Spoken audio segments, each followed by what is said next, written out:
观众朋友，大家好，欢迎来到天亮论证频道的会员节目，我是张天亮。今天是2025年10月4号，又到了周末会员的时间。咱们今天呢来聊3个话题啊。第一个话题呢就是著名的美国外交政策分析师和亚太事务专家葛莱仪呢，今天转推了台北时报的报道，说川普跟习近平啊在亚太经合组织峰会上的会面的可能性呢越来越小。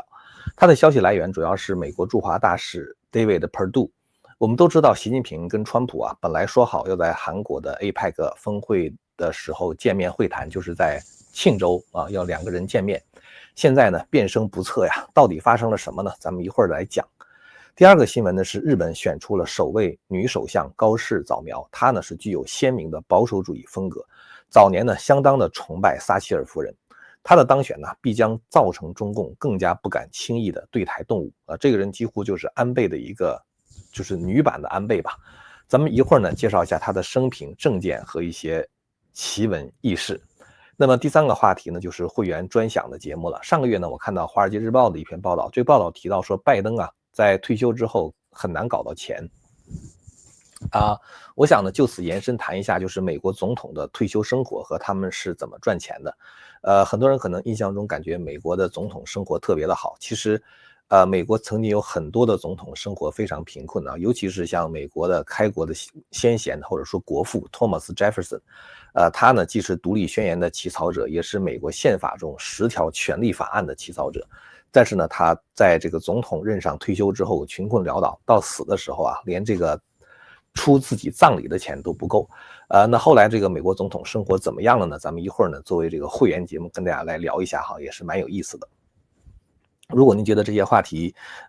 很重要啊，或者比较好玩的话呢，麻烦您动动手指点赞、订阅、留言和按下小铃铛。咱们现在呢就先来说第一个新闻。台北时报啊今天发表了一篇报道，这是来自于美国驻华大使 David Perdue 哈，他说呢，川普坚定的支持台湾。但这里边的话呢，其实他还透露了一些非常重要的细节。实际上，这个 David Perdue 呢，他是在接受美国的 CNBC 电视台，叫做财经论坛呢 Squawk Box 这个节目中呢，告诉新闻主播 Joe Kernan，他说呢，川普已经非常明确的表示，我们不会改变一个中国政策，我们将遵守台湾关系法、3个联合公报和6项保证。这些政策都是在美国前总统 Ronald Reagan 呢，就是罗纳德·里根执政期间呢达成的。这个 Perdue 表示说，这个川普跟习近平现在面对面会晤啊，不太可能在明年之前举行。我们知道，川普跟习近平本来是打算在今年10月31号和11月1号在韩国的庆州召开 APEC 峰会的时候见面，但是呢 ，Perdue 说在明年之前都不可能举行，不大可能举行。换句话说，就是这一次韩国的峰会川习会基本上告吹。他说呢，美国这边仍然在努力安排2国元首的面对面的会晤，并且在后勤上反复的斟酌。之后呢，Perdue 在接受采访的时候谈到了 TikTok 交易和即将达成的就是中共大规模的购买美国波音飞机的这个订单。这个时候呢，他说川普啊是对 David Perdue 自己说啊，他说川普是我一生中见过的唯一的一位能够当面打习近平的脸，然后转过身去又去拥抱他，而且呢开始真正谈判的总统。我们之前呢引述过《华尔街日报》的说法，说习近平呢准备在贸易问题上对美国做出重大的让步，但是呢他想换取美国反对支持台湾的独立。之后呢，我们又引述了彭博社最新的消息，说习近平呢希望以向美国投资1万亿美元的大手笔来收买川普向中共开放这个先进的芯片技术。现在看起来呢，在台湾的问题上和在芯片的问题上，川普都没有让步。当然，这个呢是让我们所有热爱自由的人啊，就是知道中共邪恶的人感到非常欣慰的一件事情。所以说，习近平呢肯定是深感不爽。其实我觉得川普呢是随时准备可以去见习近平的，包括他自己在当时就职典礼的时候都希望习近平来嘛。所以呢，如果川习会被取消的话，那么主动提出取消的一方一定是习近平。大家要明白，中共领导人做事的一个方面哈，就是说，很多时候呢，中共领导人确实需要拍板一些重大的决定。一个比较典型的例子就是当时在1999年世贸谈判的时候，由于中共的态度非常的强硬，不合作，美国代表团多次准备走人啊，这个退酒店啊，然后呢，这个买机票啊去机场。最后的话呢，是这个朱镕基亲自赶到，然后做出大幅度的让步啊，才最后达成了这个中美之间的这个关税的谈判的成功。当时这个中方的主要的贸易谈判代表龙永图啊，不断的递条子给朱镕基，朱镕基不断让步嘛。当时这个朱镕基，看到那个龙永图的条子，那个条子上面写的是国务院未授权啊，就是国务院常务会议都没有授权你做这样的让步，怎么就能做让步呢？当时朱镕基都急得拍桌子啊，说龙永图你不要再递条子了。后来呢，就是由于朱镕基的这个拍板，最后在1999年11月14号的下午，这个中美双方达成协议。这个呢是这种情况是相当例外的啊，而且朱镕基呢是一个比较喜欢往前冲，而且是敢于拍板做决定的这么一个人。但是通常情况下，这个中国的元首在跟其他别的国家元首会面的时候啊，都是底下的人都事先谈好啊，比如说部长级会议啊，事先谈好了，合同呢都已经准备好，就等签字的时候，双方首脑只是见面握手签字而已。所以呢，就是说习近平的这种风格跟朱镕基是完全不一样的。如果有很多问题悬而未决的话，习近平是不会想见川普的。我知道很多朋友啊，看到这个台北日报的报道呢，可能第一反应都会在想说，哎呀，习近平失去权力了啊，所以说他不能去韩国见川普了啊，或者说川普知道习近平失去权力了啊，所以说川普觉得见这个习近平呢也没什么意义了。实际上我觉得哈，就是原因很简单，就是台湾和芯片这两个问题上，美国拒绝让步了。其实呢，说到台湾问题哈，我觉得，从这个问题上，我们能够看到习近平对自己权力未来的这个期许啊，就是还是有一些非常重要的暗示的。呃，大家可能都记得哈，就是说这个川普曾经对媒体透露过，说习近平呢告诉川普说，只要你川普还是美国的总统啊，只要川普在任上，习近平就不会打台湾。那川普的任职是到什么时候呢？是到2029年的1月20号啊，到那一天的中午12点。如果习近平认为自己的任期比川普短的话，那习近平应该跟川普说你在任上我不会打台湾，所以说呢，就是我过2年退休了啊，所以说这个你放心吧，台湾不会有事儿的。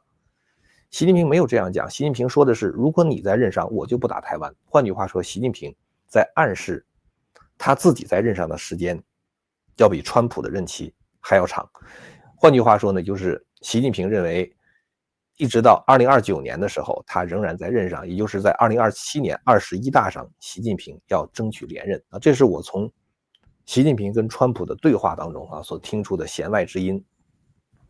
包括习近平和普京啊，或者是什么金正恩说这个现在人活到150岁不是什么问题啊，什么之类的。我相信习近平呢，肯定是要在21大上争取连任的啊，这个是在我看来的话是没有什么问题的。所以说呢，习近平不着急啊，这个川普下台之后再说，这就是他所谓的战略定力嘛，是不是打台湾，等到川普下台的时候再说。也许习近平呢，同时也认为说，中共真正在军队上追上美国啊，还需要一段的时间。我今天看到川普的一段讲话，说这个中美之间的核潜艇啊差了很多代，但是呢，川普又说，按照中共现在发展的速度，5年之内中共的核潜艇的制造的话，就会赶上美国。所以说，这个川普是在讲这个对俄罗斯的威胁的时候，他说俄罗斯最近轻微的威胁了美国，说我就把美国的核潜艇派到了俄罗斯的边上。美国的核潜艇啊，因为它能够像 Ohio 级的这个核潜艇的话，它能够同时携带24个这个导弹，洲际导弹，而这些洲际导弹的话呢，他们在发射的时候又可以每一个导弹发10个弹头，这样的话呢，等于同时有240个核弹头在轰击一个国家，那基本来说的话，这个国家就毁掉了嘛。而且核潜艇呢，因为它的能源是来自于这个核发电嘛，所以说呢，几乎是不需要能源的补给，他们可以在海底下稳定的沉很长很长的时间。那只要这个食物方面不匮乏，那就是核潜艇实际上你根本就没有办法，它并不需要回到它的基地啊，或者是浮出海面等等，根本就是不需要的。那么当然了，这个习近平呢，虽然可能会想要争取连任，但是在我看来哈，就是说习近平的身体可能还是一个问题。前2天我们看习近平在这个天安门区给所谓的这个献烈日啊，给这个纪念碑献花圈的时候，走路的话感觉好像是有一点点不稳哈。习近平身体健康能够撑多久，这个才是一个非常关键的问题。到2027年的时候，习近平将74岁了啊，我怕他是没有办法撑到79岁，撑到这个21大退休。习近平其实这么撑下去啊，我觉得最大的问题还不是说他的经济政策多么的这个具有灾难性哈，我觉得关键的问题就是说，它可能会继续延宕中国走向自由的进程。如果习近平现在退下去的话，接班的人大概应该是80年代的大学生啊，就像胡春华这种啊，就属于80年代的大学生。这一批人其实在读大学的时候，大学的思想是相当开放的，就是当时的这种自由民主的思想，当然也包括西方的文化、马克思主义等等思想的话，都是传到这个中国的大学里。这就是为什么在1989年能够发生那一场大学生的这个走上天安门抗议的那个学运。这一批人如果当权的话，我觉得他们有可能放松对中国的集权控制，当然这样的话也可能会导致共产党垮台了。而习近平呢，这个人他是出生在这个中共已经夺取政权以后，而且他整个的世界观，就是在他形成世界观这个 teenager 的时候，在形成世界观的时候是在文革时期。所以习近平在整个的知识结构上是非常欠缺的，他除了毛泽东的那一套，其他别的是都不懂的啊。所以说习近平呢，他当这个中国的国家领导人，就是在把中国带上毛路线，因为他也不知道有什么其他别的路线。如果说习近平现在退休的话呢，那换上一批比如说带有80年代自由派思想的这个人来上台的话呢，可能中国的情况会有所不同。当然，如果要是90年代大学生啊，比如说像我这样的这种大学生，就是80、90年代的大学生呢，就是上大学的这个学生，80年代末90年代初上大学的学生，正好赶上这个中国加入世贸，那这一批人的话，像我们这一批人的话，也是有相当的国际视野的。所以呢，我们就看习近平能熬到什么时候吧。当然咱们这么推理的话，也只是在讲一下这个世界观的形成，那个时期中国是什么样子的哈。毕竟未来的时代跟现在还是会有很大的不同啊。接下来呢，我想说一下这个日本新任的首相高市早苗。这是一个我觉得非常有意思的女性哈，她呢创造了日本的记录啊，就是首次将有一位女性来担任日本的首相。那么在继续说这个话题之前呢，我们还是想先进一段工商服务信息。跟大家报告一个好消息呢，就是在北美已经卖断货1个多月的这个韩国济州岛的红海参口服凝胶啊，现在是已经正式的到货了啊，所以说现在呢可以有现货的供应了。之前预购的哈会按照这个购买的顺序呢发出这个红海参。我的一位油管朋友啊跟我分享了一下他在这个服用了红海参之后的亲身的经历，这个是贴在我的这个 YouTube 频道上面的哈。说这个红海参保健品呢，在消炎和快速恢复的方面真的是很有效果。他之前因为牙根松动，所谓的牙周炎，吃饭时不小心硌到了，结果肿了1周多，很疼。最近形成了一个大脓包，最后形成了一个大脓包。刺破之后呢，流了很多的脓血，才逐渐的恢复。后来呢，最近一直每天吃一支红海参的饮品啊，上周又不小心硌到牙，以为呢又要受罪1周多了，没想到只过3、4天就好了，而且只肿了一点小包。连之前的1/5都不到。他说这个红海参呢确实很有效果。这个红海参呢，它的厉害之处就在于说它富含有多种这种活性的修复成分，能帮助消炎，促进细胞的修复，让身体恢复自我调节的能力。不管是术后修复、慢性炎症还是日常保健，都有很多人是能够真实的感到改善。这款红海参呢是非常非常的畅销哈。这个如果呢大家感兴趣的话，可以去扫描咱们现在屏幕上的这个二维码。中国大陆呢扫描左上方这个二维码啊，这个美国加拿大的朋友扫描右上方这个二维码，然后呢输入我的专属会员码，打在视频的左下方，就是 TL Time 啊，这样的话呢还能够享受85折的优惠。您呢也可以拨打客服电话1800-880-5697，口头下单也可以。这个海参确实是这个不光是大补哈，就是说它对于这个人的这个消炎呐甚至比如说抑制痛风啊。真的是非常有好处啊，非常促进这个细胞的修复。OK， 好，那么咱们现在呢，回过头来接着说这个高市早苗。高市早苗啊，是1961年的时候出生在奈良县奈良市。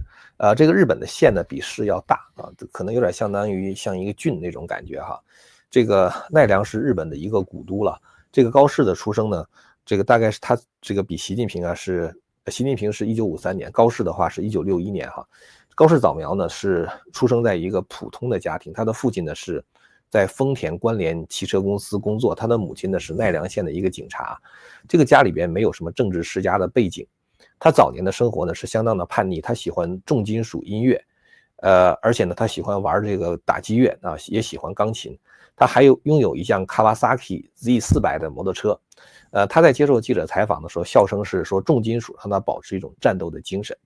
后来在19岁，1980年的时候，他考上了早稻田大学和庆应艺术大学。但是呢，为了帮助父母节省学费，供弟弟上学，他没有去早稻田和这个庆应，这都是特别好的大学了。他后来选择了国立神户大学经营学部，在1984年的时候毕业。大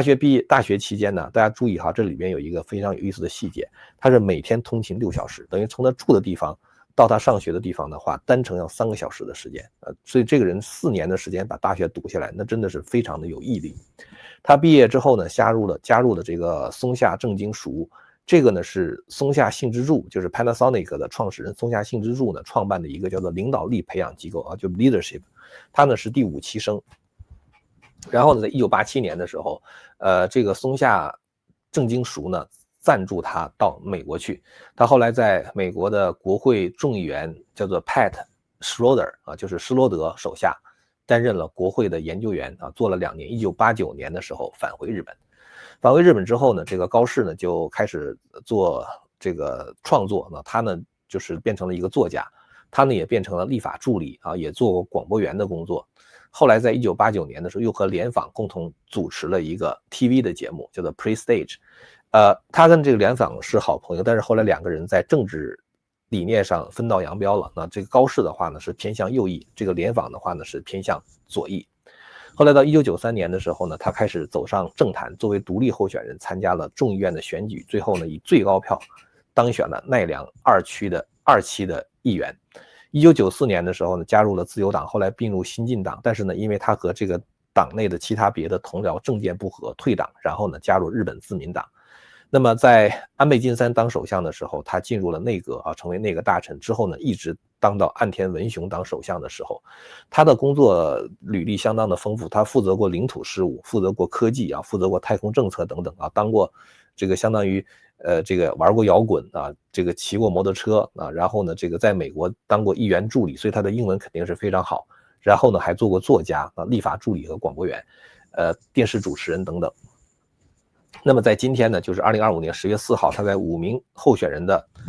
这个选举中啊，这个以183票击败了小泉进次郎，当选这个自民党的总裁。这个小泉进次郎啊，就是以前的这个日本首相小泉的儿子。这个高适的政治光谱啊，其实是非常的保守。他呢是把前英国首相Margaret 这个撒切尔当作是他的偶像。所以呢，他自称是日本的铁娘子，在演讲中他经常模仿撒切尔的强硬风格啊，他甚至自称是日本的铁娘子。有一次他在接受读卖新闻采访的时候说，撒切尔告诉我说，女性领导者必须比男人更强硬，才能够在政治丛林中生存。高市早苗的从政生涯是深受已故前首相安倍晋三的影响，也是安倍的亲密的盟友。他被视为自民党内坚定的保守派和极端的保守派的代表。换句话说，很多日本人把他视为极右翼，但其实我觉得也就是中间偏右吧。按照我们过去传统的观点，最多也就是中间偏右。安倍非常喜欢他。安倍晋三生前呢，曾经私下称他为最值得信赖的战友。根据日本经济新闻的报道，2019年的时候呢，安倍晋三曾经邀请高市到家中去吃饭，还半开玩笑的说啊，他说早苗，如果我不在了，你得把保守派的大旗扛下去啊！当时高市就感动落泪，没想到一语成谶哈，这个安倍晋三在这个前2年被这个暗杀，那之后呢，这个高市早苗现在等于是继承了安倍的日本复兴的理念。这个高市早苗是非常典型的对华的鹰派啊，他这个批评中共这边盗窃知识产权啊，搞经济扩张。而且呢，主张减少对中国的经济依赖，而且推动美国和日本部署中程导弹。再一个呢，就是移除在钓鱼岛，就是日本叫尖阁诸岛的中国的浮标。2025年4月份的时候，高市呢又访问台湾，会见赖清德。他在会见赖清德的时候，重申了安倍晋三的名言，就是台湾有事就是日本有事。同时呢，高市也支持修改日本宪法第9条，就是和平宪法。中间的这个不再发展这个武装这个条款的话要废弃掉，要加强日美同盟，要提升防卫能力。另外一个，我觉得可能很多这个喜爱日本的人肯定会非常喜欢他的一个移民政策哈，就是他认为要严控移民，要叫重新考虑允许文化背景完全不同的人进入的政策。意思就是说，如果比如说你是穆斯林或者什么其他别的国家，如果你不能够认同日本文化，或者比如说是中国大陆，比如说像某某这个自媒体人，如果你要是完全认同中共文化，不认同日本文化，你就不要进入日本。然后呢，他也加强这个外国投资的审查就是避免其他别的国家对日本进行经济控制。然后呢，他反对同性婚姻，他呢也反对夫妻别姓制度认为这会破坏基于家庭的社会结构，也就是说，认为这个女人的话应该跟夫姓。然后呢，他也这个反对女性天皇。他的这个宗教信仰叫做支持神道教就是日本传统的这种宗教。然后呢，他反对这个日本的这种性别平等的计划，说这个日本的所有的这个 DEI 会摧毁家庭。他强调恢复日本的民族自豪感和复兴日本。如果说川普是 Make America Great Again 那么高市早苗的话就是 Make Japan Great Again。我很期待这样一位这个铁娘子能够在日本有所作为。实际上日本的首相就当起来的话是相当难的，因为这个日本虽然是只有自民党但是自民党内有很多派系。高市的话是属于麻生派系就是麻生太郎已经是85岁了他这次在他的大力的推动之下，把高市扶上了这个日本首相的位置。所以我觉得就是日本的这个其实内阁动荡是非常非常快的，所以大家可以看到石破茂是吧？去年刚刚当选，今年就下去了。所以日本的这个首相更迭非常快。我希望高市早苗能够多做一段时间能够让这个日本真的走上回归传统的道路。接下来的话呢，我想说一下关于美国总统退休后的待遇跟怎么赚钱的问题。总统退休之后的话，总不能像普通人一样去便利店打工，对吧？因为他还有一个他自己的安全的问题，还有一个国家安全的问题。所以呢，现在的美国退休总统待遇是相当的好。其实这个待遇相当好，也是因为美国历史上曾经出现过那些非常穷困潦倒的退休总统。咱们刚才提到过最惨的那个就是 Thomas Jefferson 这个起草独立宣言、起草权利法案。这么一个人是负债累累退休的时候他是靠出售藏书来还债，而且呢他经营种植园还失败了负债累累。他是在1826年的时候贫困去世甚至无力支付自己的葬礼的费用。另外一个也是特别就是穷困潦倒然后去世的这个人就是詹姆斯·蒙罗James Monroe， 他呢也是靠女儿收留的。还有一个当代就是比较穷困潦倒的一个总统呢，就是杜鲁门就是在二战以后接替罗斯福的那个杜鲁门。杜鲁门在退休以后他当时呢是因为这个家境本来就没钱，他本来是中西部的一个农民家庭，就是没有什么家庭积蓄的。然后他早年呢经营一家男装店还失败了，就当时就欠下了巨债大概相当于今天的几十万美元吧。他当总统的时候年薪大概是10万美元。但是呢，因为他当总统生活开销巨大，所以呢几乎就没有什么储蓄。退休之后呢，他又拒绝利用前总统的身份进行商业活动比如说加入企业的董事会或者进行高额的演讲等等。所以呢，他当时的收入从当总统的时候是年薪10万，退休之后的话呢，每个月大概只有113美元的军队退伍军人的养老金，大概相当于今天的1200美元，所以根本没有办法维持生计。这个就导致他一度陷入贫困，他甚至公开抱怨说难以支付水电费和日常的开销。就是由于他的这个困境后来触动了国会，所以国会呢在1958年的时候通过了一个叫前总统法案，叫 Former Presidents Act， 为退休总统提供终身的养老金。当时呢是一年给他提供25000美元，当时的25000美元是好多钱呢，相当于大概今天的26万美元以维护总统这个职位的尊严。我一会儿呢会给大家介绍一下当代的总统他们的退休待遇是什么。再一个的话就是总统退休之后呢是怎么赚钱的这部分的话就属于会员专享内容了。感兴趣的朋友呢可以点击我们视频下方的链接观看完整的内容。最后呢想感谢日本的刘先生给我的非盈利机构天亮联盟的捐款。OK， 咱们